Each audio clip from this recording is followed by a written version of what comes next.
चुनाव के नतीजों से पहले आप एग्जिट पोल के लिए तैयार हो जाइए। तो आज हम बात करने वाले हैं रिमझिम के 5 पॉइंट्स में कि क्या सारे ओपिनियन पोल पलट जाएंगे और आखिर ये ओपिनियन पोल और ये एग्जिट पोल भला क्या है, ये होते क्या हैं। तो रिमझिम के 5 पॉइंट्स में आप समझिए कि क्या होता है एग्जिट पोल, क्या होता है ओपिनियन पोल, कितने सटीक होते हैं ये सारे पोल, और चौथा है कि अभी 5 राज्यों का क्या हाल है, पांचवा है कि एग्जिट पोल पर सख्त कानून क्यों है।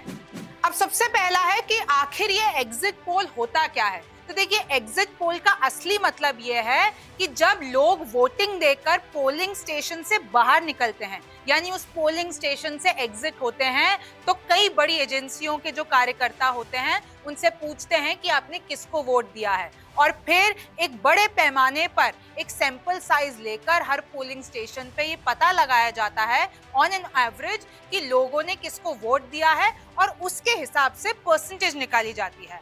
अब इसको सुनने के बाद आपके मन में 3 बड़े सवाल आ रहे होंगे, वो आप ये देखिए। ये 3 बड़े सवाल हैं कि पहला, लोगों ने वोट किसे दिया, इस पर अगर उन्होंने झूठ बोल दिया तो क्या। दूसरा है कि सभी लोगों से तो पूछना असंभव है, तो कुछ लोगों की बात हम क्यों माने। और तीसरा कि सभी लोगों की नजरें एग्जिट पोल पर सबसे ज्यादा क्यों रहती है। तो पहला जवाब है कि हाँ, ये बात सही है कि लोग झूठ भी बोल सकते हैं कि हमने किसे वोट दिया। इसलिए कई एग्जिट पोल के परसेंटेज का डिफरेंस और नतीजों का परसेंटेज का डिफरेंस बहुत ज्यादा रहता है, यानी एग्जिट पोल भी गलत साबित होते हैं। दूसरा जवाब, हर पोलिंग बूथ और राज्य में कई बड़ी एजेंसियों के द्वारा वर्कर्स लगाए जाते हैं जो वोटिंग के दौरान लगभग हर किसी से सैंपल साइज के हिसाब से राय लेते हैं। इन वर्कर्स की अधिकारियों और लोकल पार्टी वर्कर्स से भी जान पहचान होती है, जिससे वो अनुमान लगा लेते हैं कि हवा इस बार किस तरफ है।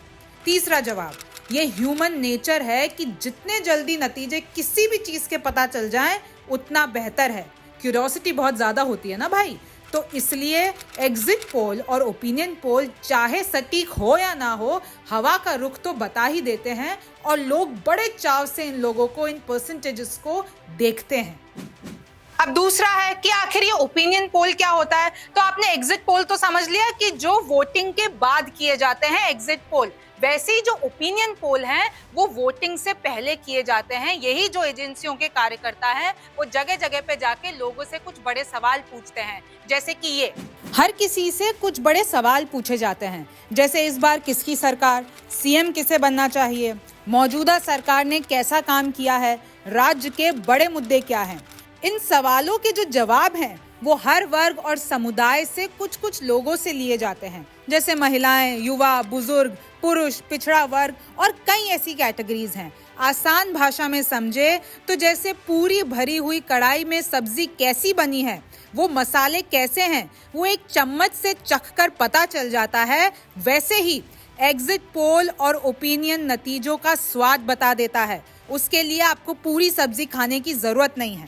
अब तीसरा है, आपने समझ तो लिया कि एग्जिट पोल वोटिंग के बाद, ओपिनियन पोल वोटिंग से पहले, लेकिन आखिर ये कितना सटीक होते हैं, नतीजों के कितना करीब होते हैं और कैसे किए जाते हैं। तो अब आप इस पॉइंट से समझिए, और ये पॉइंट समझने के लिए आपको पिछले नतीजों में जाना पड़ेगा।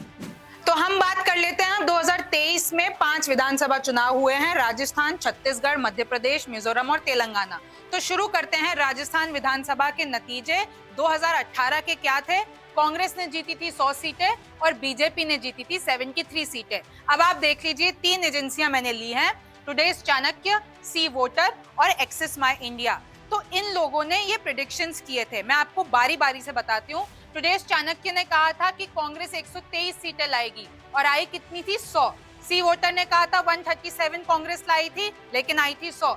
एक्सिस माई इंडिया ने कहा था कि 119 से लेकर 141 तक ये सीटें आएंगी। तो आप ये देख लीजिए, ठीक है, ये एक तरीके का ये अनुमान था।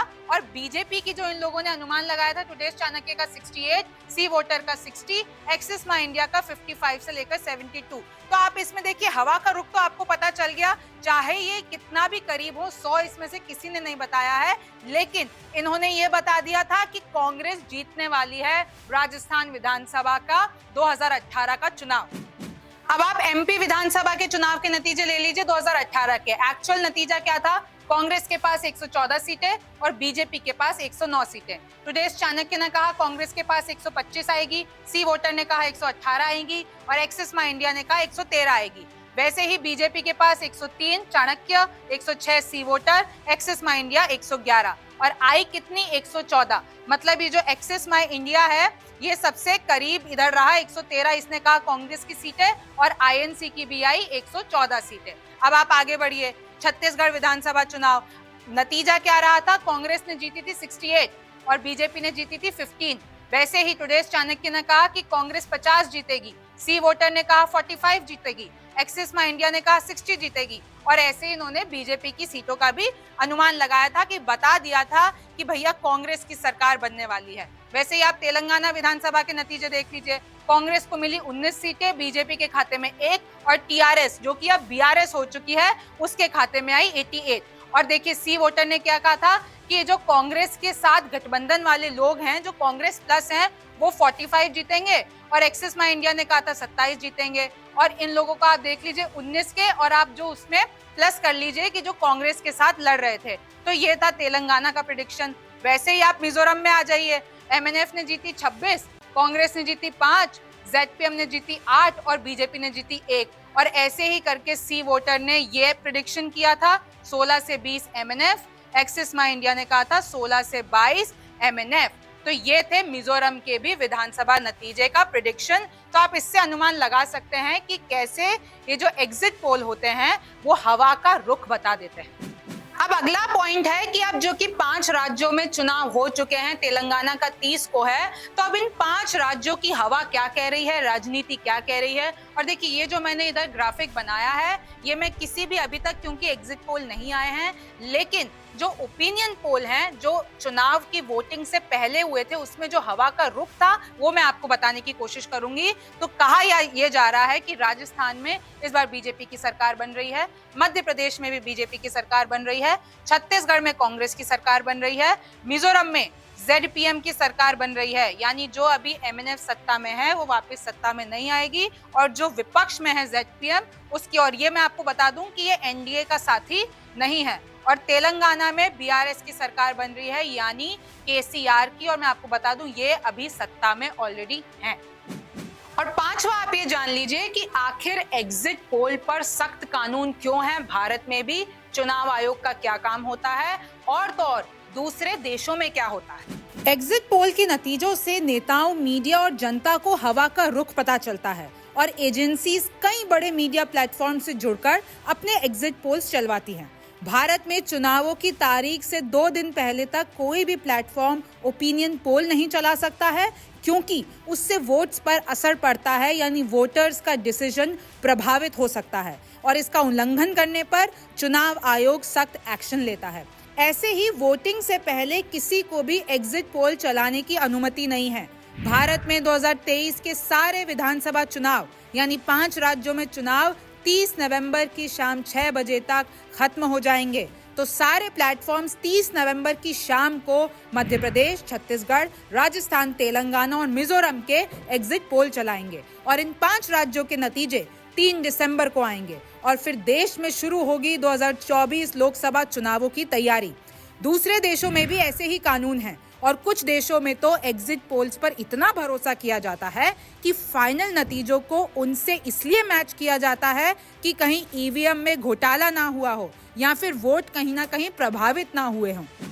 तो आई होप कि इस वीडियो से आपको ये समझ में आ गया होगा कि एग्जिट पोल और ओपिनियन पोल आखिर क्यों इतने अहम होते हैं और क्यों सबको बेसब्री से इनका इंतजार रहता है। अब देखिए सबको तो एग्जिट पोल का भी इंतजार है और हर किसी को 3 तारीख का 3 दिसंबर का इंतजार है जब 5 राज्यों के विधानसभा चुनावों के फाइनल नतीजे आ जाएंगे। आपको ये वीडियो कैसा लगा मुझे जरूर बताइएगा। आप रिमझिम के 5 पॉइंट्स देखते रहिए। मैं हूँ रिमझिम जेठानी, फिर मुलाकात होगी। नमस्कार, मैं हूं मानक गुप्ता। अगर आपको हमारा ये वीडियो पसंद आया हो तो इसे लाइक और शेयर जरूर करें और हाँ, हमें सब्सक्राइब और फॉलो करना ना भूलें ताकि आप देश और दुनिया की कोई खबर मिस ना करें। तो जुड़े रहिए हमारे साथ और देखते रहिए न्यूज़ 24।